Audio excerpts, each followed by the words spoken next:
আজকে আমরা কিশমিশের উপকারিতা সম্পর্কে জানব। কিশমিশ খেতে যেমন সুস্বাদু তেমনি পুষ্টিগুণ সম্পন্ন।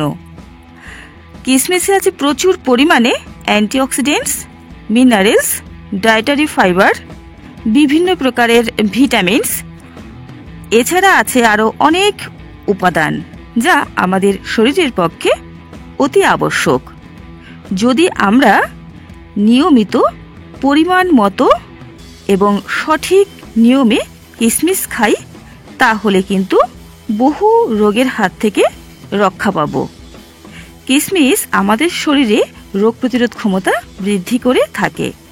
এটি চোখের পক্ষে ভীষণ হিতকারী। কিশমিশ খেলে আমাদের স্মৃতিশক্তির উন্নতি ঘটে থাকে। নার্ভ ভালো রাখে কিশমিশ, হার্টের স্বাস্থ্য ভালো রাখে।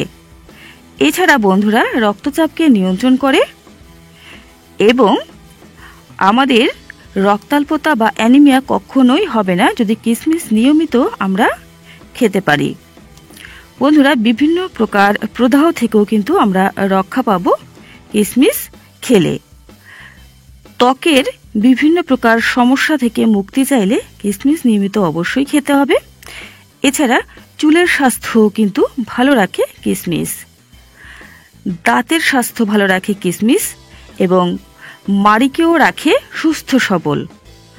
বন্ধুরা কিশমিশ নিয়মিত খেলে বিভিন্ন প্রকার ব্যাকটেরিয়া এবং রোগ জীবাণুর হাত থেকে আমরা রক্ষা পাব। এটি আমাদের শরীরে এনার্জি প্রদান করে থাকে। যাদের ওজন ভীষণ কম তারা নিয়মিত কিশমিশ খেলে ওজন বৃদ্ধি পাবে। এছাড়া অ্যালার্জি দূর করতেও কিন্তু সহায়তা করে থাকে। হৃদযন্ত্রের সুস্থতা চাইলে কিশমিশ নিয়মিত অবশ্যই খেতে হবে। এটি ডায়াবেটিসকেও কিন্তু নিয়ন্ত্রণ করে থাকে। তবে যাদের ডায়াবেটিসের মাত্রা অত্যাধিক তারা অতি স্বল্প পরিমাণে কিশমিশ সেবন করবেন। এতে আছে প্রচুর পরিমাণে ক্যালসিয়াম যা হাড় শক্ত করে থাকে।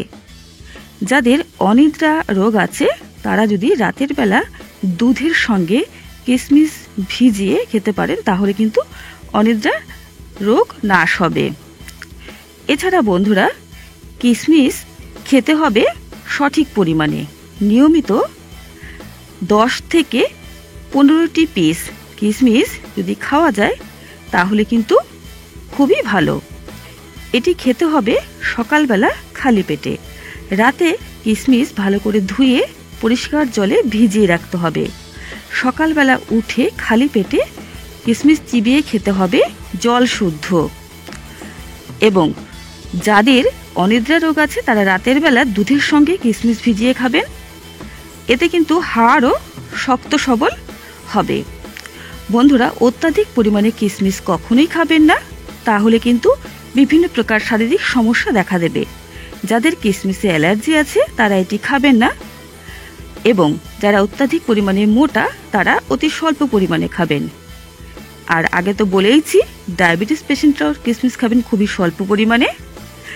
বন্ধুরা ভিডিওটি যদি ভালো লাগে তাহলে অবশ্যই লাইক করবেন, শেয়ার করবেন বন্ধুদের সঙ্গে।